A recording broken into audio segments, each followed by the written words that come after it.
ఈరోజు విచారణ ఎదుర్కోవడానికి నాంపల్లి సిబిఐ కోర్టు ముందు హాజరవడానికి వ్యక్తిగతంగా కొన్ని ఏళ్ల తర్వాత మాజీ ముఖ్యమంత్రి జగన్ వెళ్ళబోతున్నారు. ఇప్పటికైనా హైదరాబాద్ చేరుకున్నారు. ఉదయాన్నే తాడేపల్లి నుంచి ఆయన నివాసం నుంచి గన్నవరం ఎయిర్పోర్ట్కి వచ్చారు. గన్నవరం ఎయిర్పోర్ట్ నుంచి ఇప్పుడు హైదరాబాద్ ఎయిర్పోర్ట్కి చేరుకున్నారు. ప్రస్తుతానికి హైదరాబాద్ ఎయిర్పోర్ట్ దగ్గర పెద్ద ఎత్తున అక్కడ బేగంపేట్ ఎయిర్పోర్ట్ దగ్గర పెద్ద ఎత్తున కొంత హడావిడి నెలకొంది.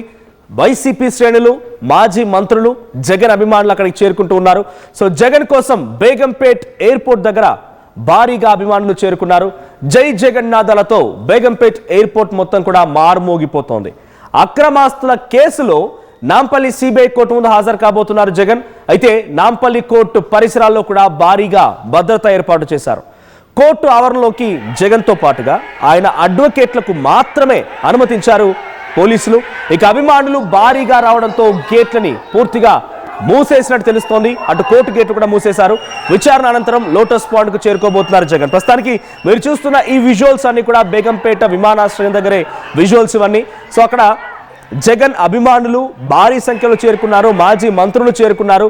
ఒక కోలాహల వాతావరణం నెలకొంది. హై టెన్షన్ సిచ్యువేషన్ నెలకొంది. జై జగన్ నినాదాలతో, వైసీపీ జెండాలతో అక్కడికి చాలా పెద్ద ఎత్తున అభిమానులు చేరుకున్నారు.